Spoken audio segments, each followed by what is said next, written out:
Hi guys, I'm back from the date. I just left the coffee house. I hate dating. Super nice. We had great conversation, no issues there. I don't know, it's stupid stuff. Like his laugh kind of annoys me. And he's super skinny. I don't know. It's not one of those that I know right away. Like, do I give it a second chance? We live 40 minutes away. He's also a little more country or, I don't know, like farmish, if that makes sense, than I am used to, but could be fun. Dating's hard. It's not fun. Not for me. So that's where I am. I'm sure we'll talk later and I will have a feeling. So I will keep you posted. If you have any advice, let me know. All right. Bye. Hold up there, Grandma. You just went on a date with a nice guy, and you have got the gall to say that, oh, well, you hate dating because his laugh was a little annoying, he's super skinny, and he's a little bit too country? Have you even looked at a mirror? I mean, Granny, first of all, someone rocking a 5-head like you are shouldn't be talking about other people's physical features. On top of that, you got those cat lady glasses going. You got that filter working overtime because it's covering your face but not your neck. And it looks like you used about 2 bottles of hair dye but forgot to get the roots. Grandma, the reason dating is hard is because you think you're a 7 or above. You're low on the totem pole, Granny. You ever heard the term beggars can't be choosers? Well, you're in the age bracket of begging for better dates. You can't be choosers of better dates. Let me paint you a better picture. If you're going out with a really good guy who's higher on the totem pole than you are, he could pull in a younger woman. You're in your 50s. I don't know what age he is, but if he's as great as you say he is, he probably can pull a woman in her mid to early 40s. You gotta look at your competition there, Granny. I mean, the guy that you're looking for can probably choose a woman who's premenopause. I'm amazed at modern day dating when an empty egg carton thinks that she could throw demands around and say, oh, I hate dating because of these insignificant reasons. But don't you worry, sweetheart. Retirement home is right around the corner. You'll find a date there. Moving on. So let's talk about thin privilege in dating. It absolutely exists. Men, I'm sure you'll agree with it. Women, I'm sure if you lost weight, you have found this as well. So I used to be a lot heavier. I lost 150 pounds. Like I said. When I was dating in the past, I would not have gotten the same quality of men that I'm getting now. And you can all say, oh, that's not true or whatever. Listen, I used to say it wasn't true. I used to say, oh no, because I've always had a pretty face, always. And people would say that. But honestly, when people saw my body, they were not interested. And even now, men are way more attracted to me that I'm thin. And men are probably like, duh. And women are probably like, duh too. But when I was heavy, I didn't think so. I'm like, it's the inside that matters and everything, which obviously it still is. You can be really attractive and have a bad personality and it's not going to last anyway. But just an example, I was on a date this past weekend. We went to see Joe Coy. And as you know, sometimes in places where they have concerts, venues, the seats are tiny. For me, they're not tiny anymore. They used to be. Anyway, a group of 3 big people, and I'm not saying anything bad, I was very big as well. A group of big people came in and they were like, they couldn't fit in the seats well, whatever. So later, the date I was on, he said to me something about like, did you see how big those people were? They had to be uncomfortable and all this. And I'm thinking, that used to be me. It was. He doesn't know yet that I lost a bunch of weight. We haven't discussed it yet. We should probably discuss it soon. However, it's just interesting. And there's definitely thin privilege. There is. There's thin privilege in everything. Everything. People treat me so much differently now. But in dating, it's so apparent. It just is. Emotional damage. Thin privilege at 50? I'm sorry, Colleen, but since when is controlling your calorie intake and your exercise considered a privilege? I would consider it hard work. I would consider it sacrifice. This gorilla isn't toothpick thin. I'm also not on the heavy side. I would like to consider myself right down the middle. But the point is, having this isn't a privilege. It requires work and sacrifice. When you say, hey, man, I'm pretty sure you're going to agree. No, I don't think they do. I think men will say, hey, being thin isn't a privilege. Excluding extreme factors, being thin is the result of hard work. And Queen, let me tell you, you were right when you said, it's the inside that matters. It is true. As long as the inside isn't double stuffed like an Oreo with a lot of unnecessary weight. Men have preferences. What you call privilege, they call preference. Stop trying to sugarcoat it, because you might eat that and gain the 150 pounds back. And another thing, sister, you're saying that the guy that you're dating doesn't know that you used to be a big girl and you haven't had that discussion yet? Let me hit you with a big surprise. I'm pretty sure the guy has already noticed all the stretch marks you have. I'm sorry, but there's a reality. When you're a big woman or a big guy and you tone down, there are stretch marks that'll be left. Maybe not as many as before, but there are going to be some. I'm pretty sure he's noticed them. He just hasn't been rude about it. He's been actually quite nice about it. But eventually, he'll probably find a bag of your old clothes that are like triple XL, and he's just going to ask, how long has it been since you melted down? The funny thing is, if you actually sacrificed to thin down and lose 150 pounds, why do you insist on using the PC term of thin privilege? Why don't you say, hey, you know what? It was tough to lose 150 pounds, but I did it. There wasn't any privilege about that. It was hard work on my part. But you know, Queen, that's why you're not going to find a man, because if you keep using these PC terms, the guy will probably not give you a money privilege, as in he ain't paying for jack. Also, another question for you queens. What do you call men who just don't want super heavy women? I mean, they don't mind the girl being a little bit thick, but they don't want a quadruple XL girl. What kind of privilege is that? Are you going to say, oh, that's thin privilege? Or are they going to say, nah, it's just simply put, I don't want manatee-sized privilege, as in privilege to date me. You keep using this privilege word so many times, and it's like you expect men to just follow this privilege mentality. No. It's a preference mentality. Simply put, the word privilege does nothing to arouse a man.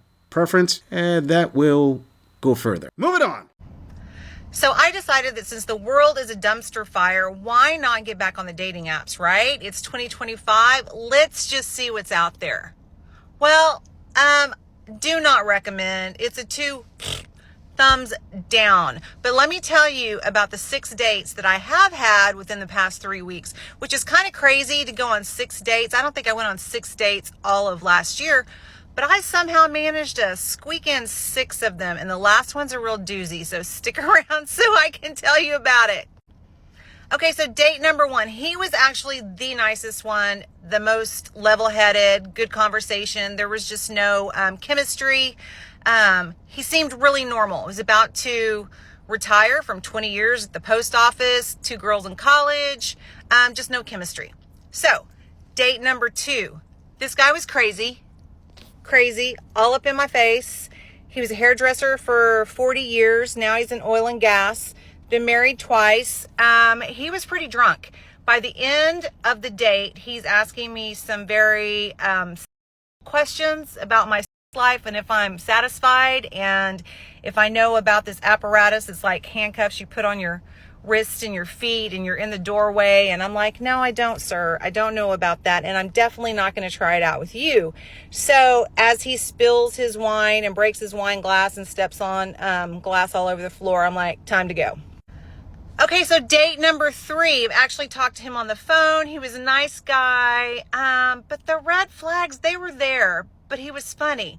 So I don't know what it is with men where they just want to vomit and tell you all of their baggage right up front. But apparently he grew up in a cult in the Pentecostal church, and he's been married 3 times, and he proceeded to tell me about what a mess he was. Okay, thanks for the drinks. Nice to know you. Okay, bye. So date number 4, this guy, another one, married 3 times. So now that's, the first guy was married once, second guy was married twice, third guy was married 3 times, this guy's married 3 times, and he voted for Trump, so. She's going to sink, Captain. But she can't sink. She's unsinkable. She can't float. 6 dates in 3 weeks, and I'm assuming these are 6 different men. Sister, you're going to tell us about it? Well, let me tell you what men hear when they hear that you've been on 6 dates in 3 weeks at 50 plus dating. They're going to think a number of things. The first thing that's going to come through their minds is it reeks of desperation. They're just thinking, okay, this queen is really hunting for that retirement plan. I guess she took her ex-husband for everything he had, and she figured out it wasn't going to last. So she needs to reload that retirement fund. Second thing that they may think is, oh, what are you trying to do? Like, ride the carousel as much as possible? Are you trying to make up for lost time? Because I'm going to tell you, honey, that's another possibility they're thinking about. The third thing that may cross their minds on this, oh, I am dating 6 men in 3 weeks, is you have observed your competition and you realize, okay, I got to move in quickly on these 6 guys before some other woman comes in and locks them in. Those are the 3 most common things that men are going to think about. Okay, about the first guy, Mr. No Chemistry. 2 girls in college just about to retire from the post office, but just no chemistry there. Let me try to translate that for womanese. You figured out quickly that he wasn't going to be your retirement plan. Either that or you wanted a bigger retirement plan, so you moved on to the next guy. Guy number 2 was definitely a player in his 50s. You said the clues right there. Number 1, he said he was a hairdresser for 40 years and he went to oil and gas. If he was a hairdresser for 40 years, this means that this man's womanese translator is near perfect. He knows exactly what to say. And you said that he was getting drunk, so obviously he was giving you bad boy treats and that's why you were attracted to him. And when you started saying, oh, he's talking about schmecks, and I was like, not with you. Notice that you didn't say that you bailed the moment he started talking about schmecks. You bailed when he stepped on glass. When you found out he was drunk. In other words, you were interested. You just didn't want to deal with a guy who's drunk. Date number 3 is pretty evident. That's a guy who doesn't know how to live without a wife. I mean, he hasn't learned the lesson of you don't tell a woman everything. You don't tell her your deepest secrets. The guy's just too blue pill to know how to survive in modern day dating. I personally feel a little bit sorry for a guy like that, but I know that for the most part, my male viewers detest blue pill betas like that. And you discarded the next guy because he voted for Trump? Sweetheart, I hate to break this to you. Not that I am a political gorilla, but we've seen on my channel that sometimes the politics crosses over into my niche, not the other way around. You brought it, not me. And let me just tell you, the type of men that you're attracted to, which will be the more stoic kind of guys, they tend to lean right more often than not. It's going to be really hard for you to find a stoic man that leans left. I'm not saying they're not out there. They most definitely are. What I'm saying is that they are definitely the minority of stoic men. Okay, next guy. 5th date. He seemed kind of normal, but again, married 3 times. Can you men just not be alone at all? And he even said that this past girlfriend he had, he would have married her. So as we were leaving, we're joking. There was no chemistry or anything. I'm joking. I'm like, hey, good luck with, wife number 4. And he just starts laughing. Ha ha. Oh, anyway. Date number 6, you guys. Date number 6. This was just this past Saturday. We have actually talked on the phone and FaceTime. And he told me right up front that he was an amputee, that he had a fake leg. Okay, whatever. Like, that doesn't bother me. I'm pretty easygoing. But he did say, it was getting kind of refurbished or refitted or something. So he's on crutches right now. I'm like, okay, that's fine. He wanted to pick me up. Fine. You can drive with 1 leg? Okay, pick me up. So we go to the restaurant and he goes on his crutches and goes inside and goes to the bathroom and we have dinner. And when we're leaving, we leave, we get in the truck and we're sitting in the truck and he pulls out a cup,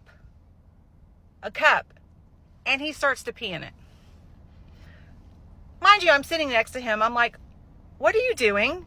Like, this is a first date. Like, you're peeing in that cup. And he's like, yeah, I'm peeing in this cup. Like, we were just in the restaurant. Like, you're whipping it out and you're just going to pee right here in front of me. And then what? You're going to have a full cup of urine? He's like, no. As he dumps it out the window. Are you fucking kidding me? So he takes me back to my house and he comes in and we're sitting on the couch and we're talking and like just chit-chatting, whatever. And all of a sudden he's like, hey, can you give me a cup so I can go to the bathroom? No. Absolutely not. You are not going to sit on my couch and pee in a cup on my couch. I'm like, sir, there are 3 bathrooms. None of them with stairs. Pick a bathroom. You're not going to sit on my couch and pee in a cup. Like, what the is wrong with you? I mean, I get it. You're kind of got this handicap thing going on, but you can't get to the bathroom. I mean, I don't get it. Like, why is that so difficult to go to the bathroom? Why are you going to ask me for a cup, especially on our first date to pee in? 6 dates? I think I'm out. It's, beginning of February, and I don't know that I need to do this anymore. That's what I'm feeling about dating in 2025. Okay, if you carry around a pee cup, girls don't want to know about that.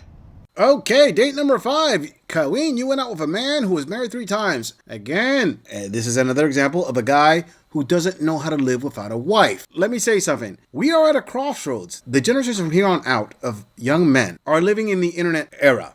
This gorilla was born before the internet era, and many of my viewers were born before the internet era. It is my opinion that we're living at a time where we're seeing how not just socially, but also the laws have to change to be with the times. A lot of the family court laws right now are based on how society was in the 1980s. They're antiquated. We are well past that. My point is, from here on out, I believe it's going to be hard to find young men who are going to be highly vested in being married. I mean, yeah, there'll be young men out there that'll marry once, and half of those will never marry again. And the ones that do marry again, half of those are not going to marry a third time. This thing that she's seen about men having been divorced 3 times, that's a rarity. It's a downhill slope. We're not going to see a whole lot of that in the future. Now, before I get into her 6th date, let me say something. After hearing her whole video, I know for a fact the vast majority of my male viewers weren't picking up on this guy's cup or pee cup or anything. They picked up on one thing. Later on in the video where she says there are 3 bathrooms in her house. I promise you, younger gentlemen who are watching my videos, the older guys are thinking, oh, you were married to a guy who got you a house that had 3 bathrooms. So you took him for everything he had and you kept the house. That shows the type of woman that you are. That shows that you will take a man for everything. That is a worthy note. I have to say that before I start talking about the last guy. Now, let me get into the amputee. Guy who's missing a leg and he pees in a cup. Yeah, we heard the whole thing. Let me tell you something about amputees. I'm not an amputee myself.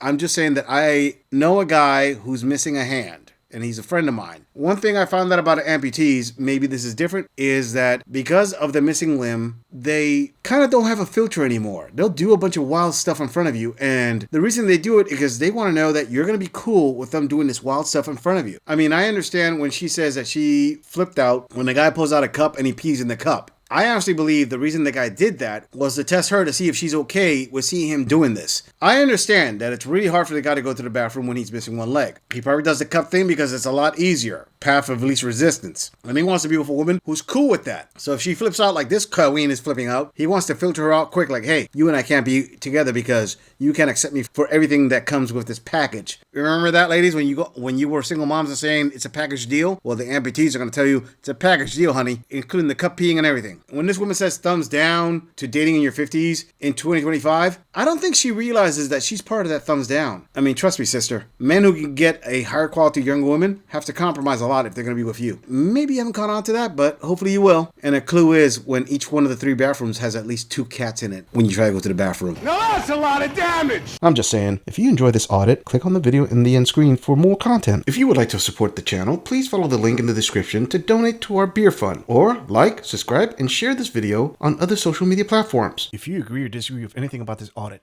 please let us know in the comments. I'm going to leave this audit right here. I'll see all of you in the next episode.